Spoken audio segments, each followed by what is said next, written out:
Баршаңызға сәлем. Менің каналыма қош келіпсіздер. Менің каналыма тіркеліп, қолдап, лайк басып, комментарий жазуды ұмытпаңыздар. Бүгінгі жасайтын тағамым қазақтың ұлттық тағамы наурыз көже жасаймыз. Наурыз көжеге ең алдымен біз 7 түрлі дәнді қосамыз. Содан қыстан қалған қазымызды, етіміз және майымызды қосамыз. Ал енді бастайық. Ең алдымен біз суымызға етімізді жуып, бисмилля деп саламыз. Осылай салып аламыз. Қыстан қалған қазы мен құйрық және де етімізді саламыз. Осылай жай отта қайнатып аламыз. Осылай 2 сағат қайнайды етіміз. Оған дейін біз ақ жүгерімізді осылай жуып, тазалап, бетінде суға салғаннан кейін бетіне жарамай қалған ақ жүгерілер шығады. Осы ақ жүгерілерді алып тастаймыз. Осы 2-3 мәрте жуып аламыз. Осы ақ жүгерімізді тазалап. Осылай жуып аламыз ақ жүгеріні. Және де сары жүгеріні де осылай жуып аламыз. Достар, бұл базардан келгенде бұл шаң болады, жаңағы арасында тас болады, жаңағы жаман нәрселер болады. Содан тазалап аламыз. Осылай тап-таза қылып көжемізге қосуға дайындаймыз. Одан кейін біз лобия қосамыз. Лобияны бір қайнатып аламыз. Көбігін алып тастаймыз. Сосын тағы бір 5 минутқа қайнатып аламыз. Машты да солай қайнатып, қарасы шығады маштың. Машты да бір бұрқ еткізіп, бір 5 минутқа қайнатып алып қосамыз тағамызға. Осылай лобияны да қосамыз тамағымызға. Тамағымыз қайнады. Көбігін алып тастадық.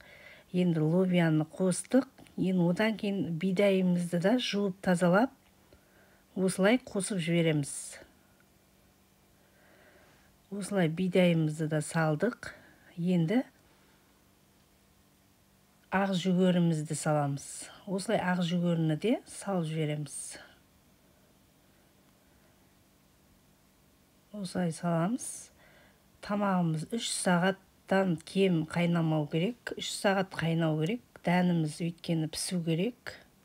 Жып-жұмсақ болып.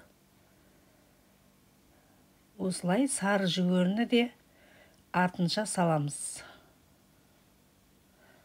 Барлығын жуып тазалап, тастарын алып тастап, ішінде жаман нәрселерін алып тастап, жуып қосамыз тағамға. Осылай енді жай отта қайнатамыз. Шамалы 1 қасықтай тұз салып жіберіңіздер. Сосын машымызды да саламыз. Барлығы бірге қайнап пісу керек. Осылай сорпамыз қайнап жатыр. Етіміздің сорпасы. Ет енді қыстан қалған қазы, жылқының еті, сосын қойдың құйрығын салдым. Енді ноқатты да мен қосамын. Ноқатты бір тостаққа бір кеседей салып, оны да қайнатып, қарасын шығарып аламыз. Өйткені қарасын шығармасақ, көжеміз қап-қара болып кетеді. Бояуы сол көжеге шығып кетеді. Машты да солай қайнатып, бұрқ етіп қайнатып қосасыздар. Осылай қайнатып қосамыз.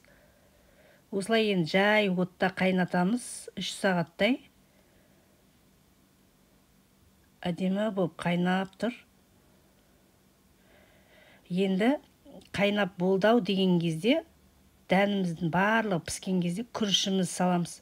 Өйткені ең соңынан күріш саламыз, ол тез піседі ғой күріш. Сосын ең соңында саламыз. Осылай күрішті салдым. Сосын ішінде етті алып, осылай турап салып жібердім. Енді көжеміз дайын болып жатыр. Шамалыдан кейін дайын болады. Шамал жайлап қайнатып қоямыз тағы да. Енді жай отта қайнатып, бетін жауып қойып қойыңыздар. Дән өзі бұқтырылып, әдемі болып піседі. Осылай тұзы кем болса, шамалы тұз салыңыздар. Енді мен қолдың айранын қосамын көжеге. Қолдың айраны бар үйде. сол қолдың айранын қоссаңыздар болады. Енді тағамымыз дайын. Енді дайын болатқанда бір кеспе салып жіберем мен. Бір кеспенің бір бөлігін кесіп, бөліп салып жібереміз.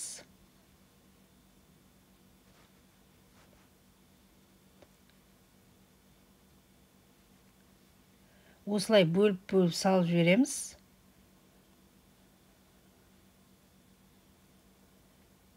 Бұл кеспе бір 5 минутта, 7 минутта піседі, демде піседі. Осылай көжемізді дайындап аламыз.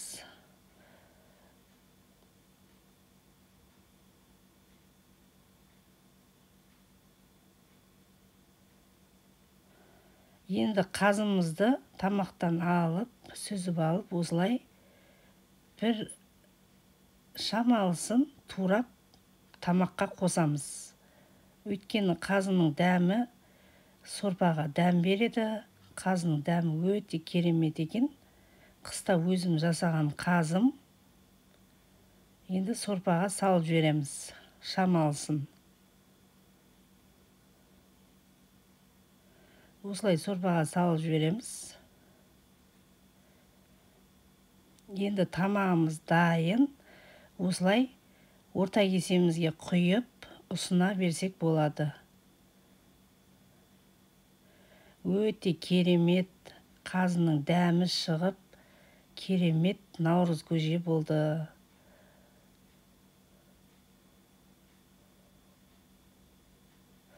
Осылай енді тамағымыз дайын. Орта кесеге құйдық. Енді бір қасықтан или 2 қасықтан құйып, қонағымызға ұсына берсек болады. Өте керемет, дәмді наурыз көже болған. Сіздер де жасап көріңіздер осы рецептпен.